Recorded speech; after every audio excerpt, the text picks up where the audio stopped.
guess I'll be cooler. I swear I will be smoother.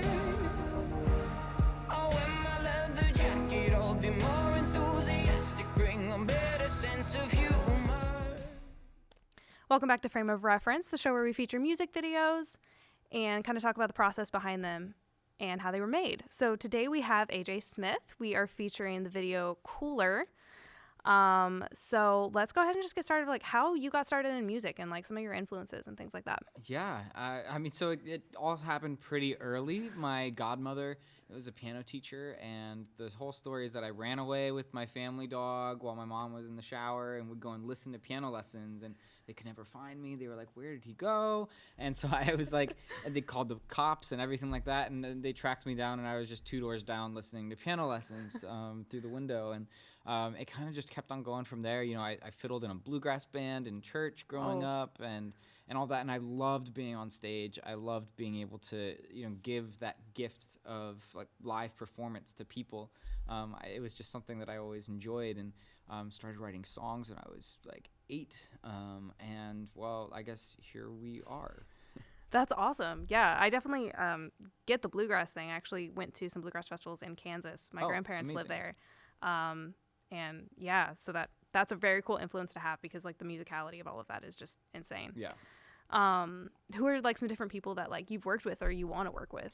Oh man. Oh, the who I want to work with. That list could go on forever. But I think one of my first sort of wait, this could actually be a thing moments. I got a scholarship to NYU in order to study music and songwriting and everything, which was awesome. And then Glenn Frey from the Eagles, he was alive at the time, and his daughter went to NYU. And I guess as you do when your kid is going to a school and you're one of the most successful songwriters of all time, you're like, hey, let's go to the music department. And he asked my teacher, hey, are anybody writing cool songs? Like, what's going on? And so my teacher played him some of my music and a couple other students, and it ended up turning into an invitation to open for the Eagles. Oh my God. Which was like, that's ridiculous. And then from there, I mean, it turned into a relationship, a mentorship, where I got to play him a bunch of my songs for every time that I was writing them and everything, and it was incredible. That's insane. Yeah, so I miss him every day. I found out that he passed. I mean, I knew that he had been having intestinal issues and everything like that and was in the hospital. And then I found out that he passed. I think I was just about to go and do an on-air interview for my first EP, which I hadn't gotten to play him yet in its entirety, and it was really tough. Yeah. And yeah, I think about him every day. I mean, that sucks, but that is still an insane story to have, to get to meet him and work with him. That is crazy. Yeah. It was definitely an honor, 100%. I'm gonna think about that for a second. Yeah. And other people that I guess I've worked with then.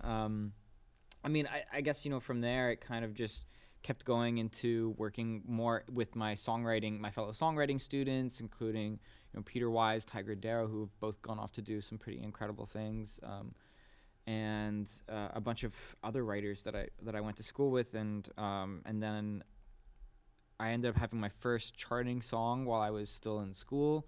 I wrote that with Alex Forbes and Aladdin Royale, and it ended up getting picked up by like Dub Vision and going number 3 in Australia, which was like, I've never been. I would love to go.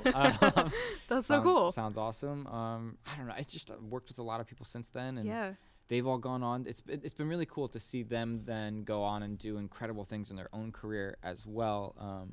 My buddy that I wrote my song Billy Joel with, which is about my now fiance, her favorite song by Billy Joel, spoiler alert. He's now gone on he just had a cut with like Maroon 5 and everything. Whoa. So it's like it's amazing how we're all kind of coming up together, you know. That's so cool. And it's also fun to see like how small the music industry really is. Yeah. Like you meet somebody and you're like, yeah, just it's this one person, but then they know so I don't know, the connections I've started to see, especially I've only lived in Nashville for almost 2 years, and the small connections I've seen are just insane. It's amazing. I mean, I just moved down here from New York. About I guess 2 years ago too. Oh, okay, yeah. And yeah, kind of same thing. It's like such a community and everybody knows everybody, and I'm trying to be one of those people that knows everybody now. It's pretty wild. It's hard to find native Yeah. Nashvilleians. Everybody's like, yeah, I moved here from somewhere else, and I'm like, it's a cool melting pot. Yeah. It's been a lot of fun here. I love it. Yeah. So I guess let's for a second talk about what this song was written about, what Cooler was written about. 100%. So Cooler, I've long struggled ever since I was a kid with the idea of, oh, do people like me? Do they not? I think that's part of being a performer, and you get up, and when they don't clap as loud after one violin solo, it's like, what did I do wrong here? Yep. And in no place is that truer than I think going on like a first date or something like Yeah. that. And so, when I was going on my first date with my now fiance, so it did work out. I was like in my head the entire time thinking, and I was trying to just be myself and go with it and have a great, and it was a fantastic date. But the entire time I was like, wait, what did I just say? Did she think that was cool? Was that really nerdy? What? Oh gosh. And so I decided to write a song about that internal dialogue, and that's what Cooler is. Very nice. I like that from the video. Definitely got that vibe, but it is fun to see because sometimes artists will write songs about something and somebody else will get an entirely different story from it. So I love like hearing that just to see if I was right, see if I got the same thing. I try to be a pretty direct communicator, I don't know if it always happens, but I try. I get that. So what was your idea? Like, did you have the idea for the video as you were writing it? Did that kind of like come about later? Yeah, I mean, a lot of times when I'm writing a song, I'm visualizing too what I would imagine a super high level production budget would be able to get me, just as a very visual person. And the way I originally envisioned it was actually at a retro diner. Okay. Like at a soda shop or something like that. And there's Elliston Soda Shop on, I think Elliston Place here in town. I can't remember if I've been to that one or not. Yeah, it's super cool. It's over by there's like the Buffalo Exchange and no, I did go there. Yeah, that was a really cute place. And so I wanted to shoot it there, but then of course with COVID, there's additional insurance issues when it comes to that. And at the time that we were shooting, we were still like, restrictions weren't really easing up or anything. So we ended up kind of pivoting, but I still loved that retro obviously vibe. And so we thought, well, what if we did a drive-in movie theater? Because then we're outside, we're being responsible, the only thing we have to worry about is the weather. But and it turns out that the director, Whitney Wolonin, who she's amazing, a friend of hers who's now become a friend of ours, his family has all these vintage cars up in Kentucky, and so we were like, well, it sounds like this is what we need to do. And That's great. That was definitely going into some other questions of like, where did you shoot it? Because it doesn't look like it was just like kind of put in a studio that looks like a real place. And also, yes, the cars. I'm definitely interested in the cars. Those looked awesome. Yeah. They're beautiful. I wish I knew enough about cars to be like, that was the 1968 Oldsmobile, whatever. They were pretty. That's all that matters. One of them was a 63, actually. Oh, okay. I don't know what. So I'm not a car guy. Sorry. But yeah, so we found this drive-in movie theater. It's right on the border of Tennessee and Kentucky. Okay. And the manager there was awesome. We just connected over the phone. He went and listened to a bunch of my music, and I explained the vision that we had, that I had kind of talked through with my fiance, who, apart from starring in the video opposite me, also is a big part of my creative team and helps come up with the set design and wardrobe and everything like that. And so like we were like, okay, we can make this work. And yes, we went in. We got there early because he sent over a bunch of photos, but I hadn't done a site visit. Whitney, the director, and her husband, who's also the director of photography, and Gotcha. They went and did a site visit and sent me even more photos. And so then I was like, okay, I need to get some neon lights to go along the roof. And Brianna and I were talking about other things that we could do from a wardrobe perspective in order to bring everything together. We coordinated a bunch of the other people that were in the video.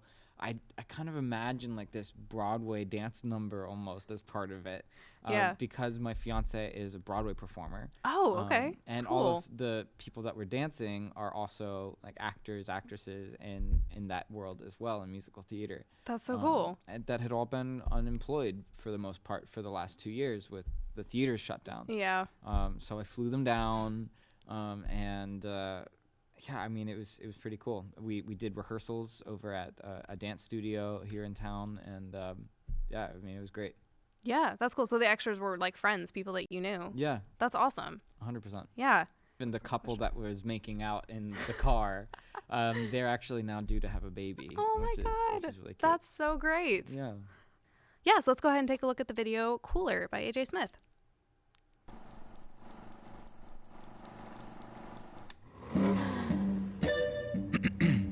I'm sipping on my honey ginger green tea. Cause when I drink coffee, I get jittery. And I'm already nervous when you're next to me. I pray to my watch, the time would just stop. I don't know what to say, cause I don't talk a lot. I'd love to spend a couple pennies for your thoughts. And I'm hoping you can get my stomach out of knots. I have to admit, I'm no good in this. And I hope that I made a good impression on you. And if I didn't, baby, maybe I can get a redo. And we can meet back here in a day or two. And when I walk through that door next time, I promise I'll be cooler. I swear I will be smoother. Oh, in my leather jacket, I'll be more enthusiastic. Bring a better sense of humor. Ha, I promise I'll be cooler. No, I won't be no loser. Blow your mind with conversation. Won't believe the transformation. I promise I'll be cooler. Cooler? I wonder if you're laughing at my jokes on me. I don't know if you think I'm corny or I'm sweet. Oh, I'm way too wrapped up in these insecurities. I gotta calm down, think I'm blowing it now. And I hope that I made a good impression on you. And if I didn't, baby, maybe I can get a redo. And we can meet back here in a day or two. And when I walk through that door next time, I promise I'll be cooler. I swear I will be smoother. Oh, in my leather jacket, I'll be more enthusiastic. Bring a better sense of humor. Ha, I promise I'll be cooler. No, I won't be no loser.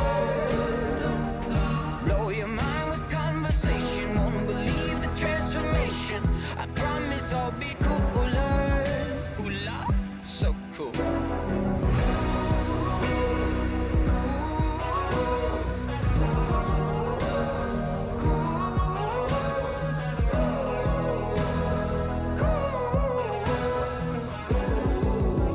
I promise I'll be cooler. A hell of a lot smoother. I'll wear my leather jacket. I'll be more enthusiastic. Bring a better sense of humor. I promise I'll be cooler. Yeah. No, I won't be no loser. I'll blow your mind with conversation. Won't believe the transformation. I promise I'll be cooler.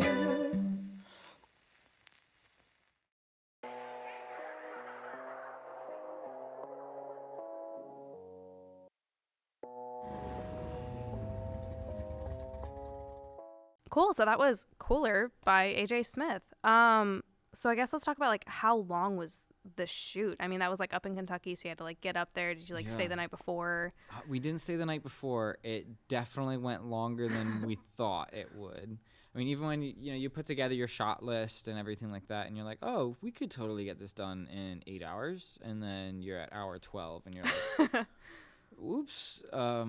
But I mean, and we did make some changes to things on the fly where we're like, oh, well, I don't want to keep all of these extras here this late. It got to be 2 o'clock in the morning, 3 o'clock, Ooh. almost 3 o'clock in the morning. We were like, you know what, we don't need to have this extra shot that has all of these people in it. Let's send people home, and we'll just kind of focus on telling the story with just Brianna and I. And I think to a certain degree that kind of maybe made it more effective, actually.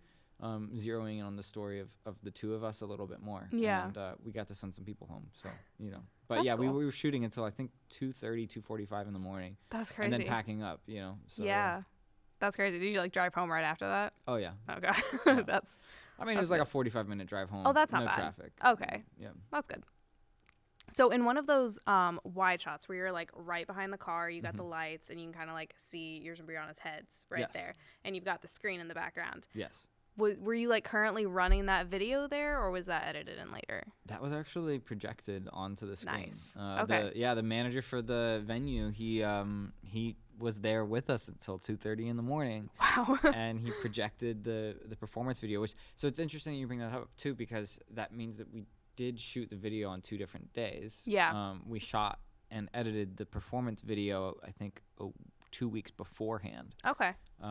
At just a studio like this where what's it called with the wall that curves up?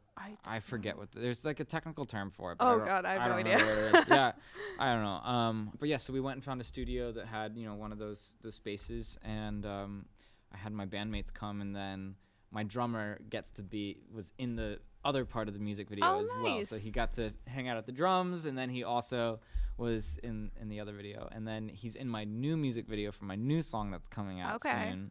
And he's like a waiter. Cool. So that's cool. Yeah. That's awesome. So why did you decide on having like your studio performance on the projector as like what you guys are watching versus a movie?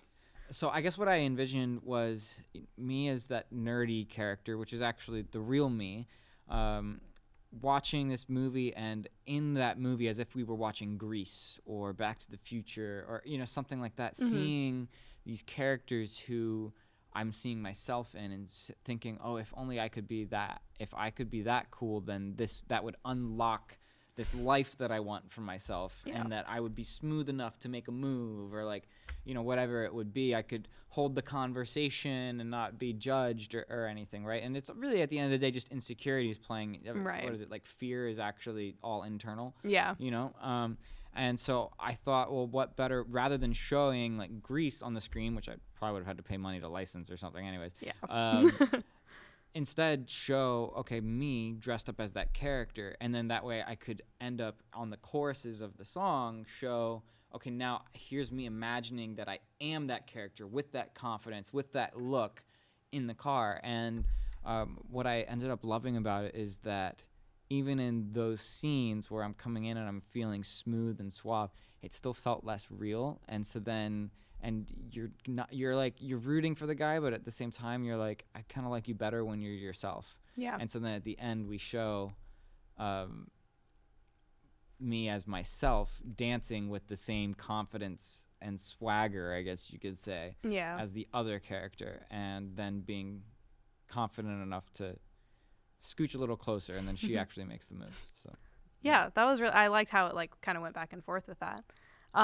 For that like dancing bit towards the end, have you danced before? Did you have to like learn how to do that day of? I did ballet actually for a couple of years when I was little. Okay. My sister did ballet growing up, and there were all these Nutcracker performances and things that I was going to, and I was like, there's not many guys up there, and that seems kind of fun. Like, I would like to try. And so then I signed up for some classes, and I loved it, and then naturally I was in everything because I was the only guy, or one of like 4. Which then I think my sister hated, because it was like, just joins ballet, still sucks at dancing, but in everything. And so I was like, oh, sorry. But I hadn't actually really danced since then, other than just like little things around the living room and like that kind of stuff, right? So it was a little hard for me. That's the great thing about film and television, is you can cut. Yeah. Everybody else that was dancing, though, they're all like professionals. And yeah, so we were in that rehearsal studio, and I was trying really, really hard to be halfway decent. And I think I actually did make it through a couple of takes completely uninterrupted without messing up too badly. Nice. They might not have been the takes where the camera's even on me, though. So. I mean, I think it looked great. Thank you. Who did the choreography? Was that like all of those dancers, or? So Weston, he was the one. He was dancing with Lyrica, who was in the red dress. Okay. And he has sort of the curlier reddish hair. And so he's done a bunch of choreography for other projects as well. But he and Brianna were in, I think An American in Paris together. I'm trying to remember if I don't think they were in Anastasia together. I think that was Kenny that was in both with her, and Kenny was the other male dancer. Okay. So Weston did that, and he's awesome, and like we coordinated and talked a bunch ahead of time.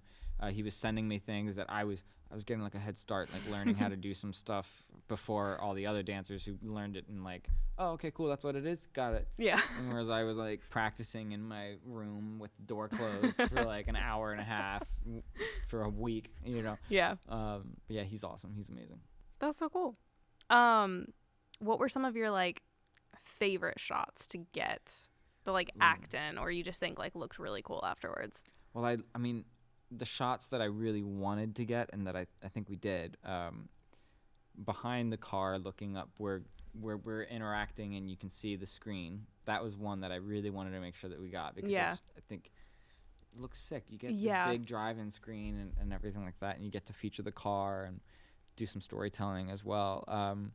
And then I loved the dancing in front of the drive-in sort of snack bar when we're in our nerdy outfits. I thought that was super fun. That was probably, from a lighting perspective too, we had the sun had just set and it was just dusk and dark. Nice. And so it was kind of the perfect level of ambient light with then our actual lights, and it was I just thought that was beautifully shot, and I was really happy with how those turned out. That's cool. What were some kind of like difficult shots? Anything interior in the car, we had to figure out the camera angles a bit creatively, you know, especially because we were borrowing these cars and we don't have a huge budget, so it's not like we could like take a door off or do anything like that, you know, like they do in like actual big budget productions. So, probably those, and you know, trying to then make sure that the lighting was good inside the car, but that you couldn't see the light source. Yeah. You know, those kinds of things were a little bit trickier, but I think worth it. Yeah. I wouldn't have thought about that, about like taking doors off and stuff like that. But like, I mean, it came out really well. I don't think I would have even noticed that. That's great. So there were a couple shots, I think more in like the performance part of the video where you had like the star filters kind of coming off of things. Did you have to use the filter on the camera, or was that like a different lighting technique? Some of that might have been in post. Okay. That Jack ended up adding. Okay. But it's interesting that you mentioned the performance video too, because I kind of, when I was thinking, what were the shots that I enjoyed or that I loved, I was only thinking about at the drive-in. But the performance video, we got some really cool stuff too. And you know, adding in that gumball machine that was just it was in the location, and we were like, oh wait, that's exactly what we need, because there's some reflections off of there that we can capture, and then the sparkly guitar too, so kind of same color but just super sparkly as yours, right? We were able to get some great reflections off of that too, which was super cool. That's awesome. And then of course anything reflective always can cause issues too, but right. I think we had a great team. So, are there any other like fun behind the scenes stories that you can think of that you just like had fun shooting with all those different people? Oh yeah. Well, I mean, one of our dancers got a flat tire, and we're all up here in Kentucky, and so then like we're trying to also get food for everybody, and that was a little bit of a challenge.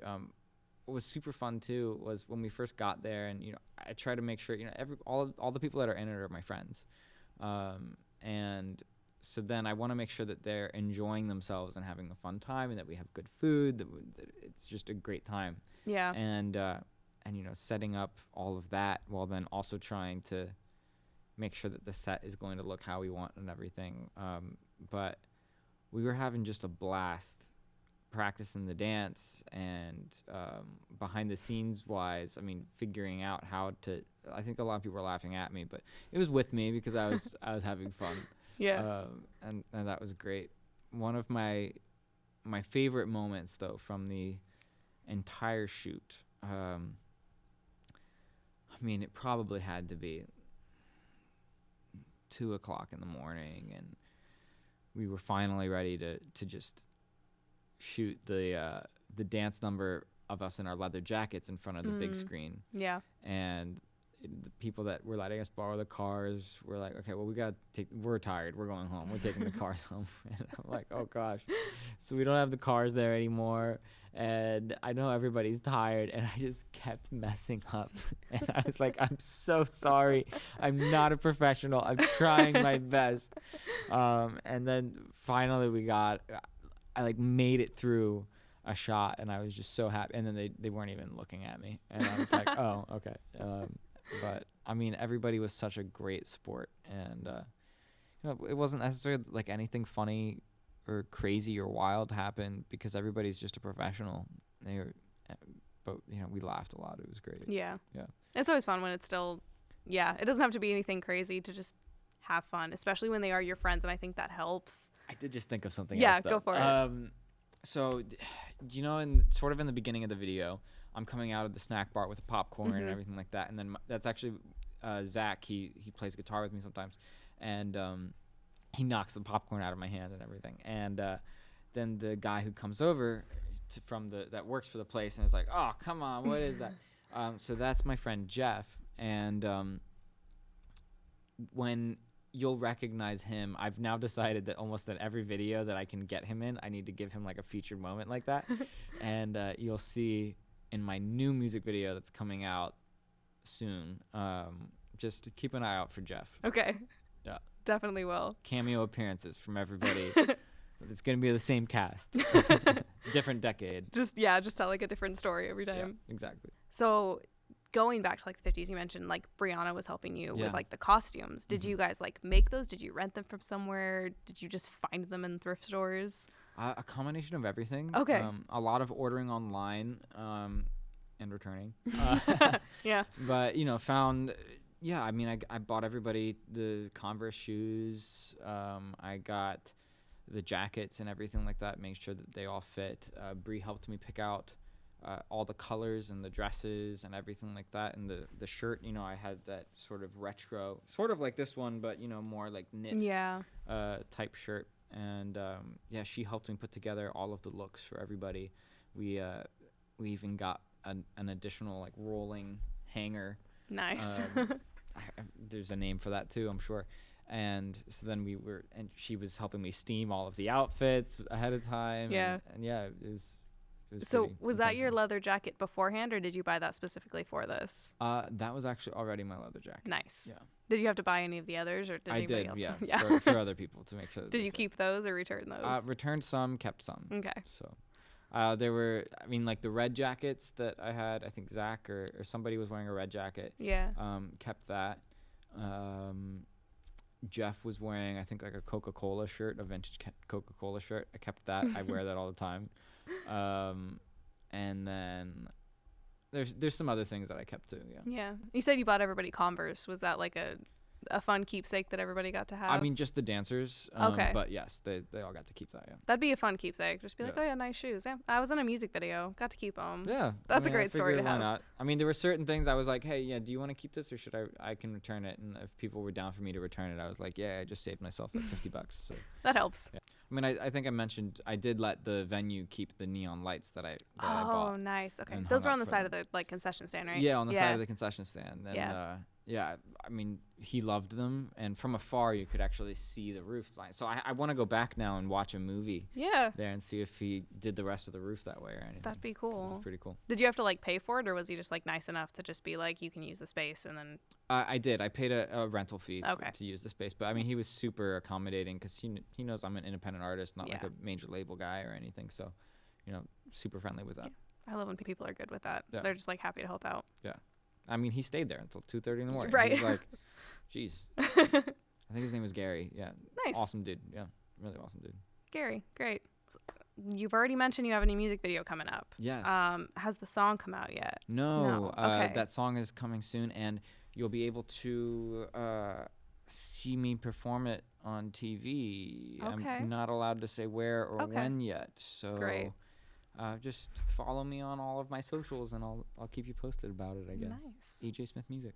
Great. Anything else new coming up? Just that song and video? Do you have anything else on the horizon? And more songs. Great. And more videos. Okay. And maybe we'll be back here talking about it. I was going to say, let me know when it comes out. We'll definitely have you back. Yeah, absolutely. Thank you so much for joining us for Frame of Reference with AJ Smith and the video Cooler. Thank you. Stay cool.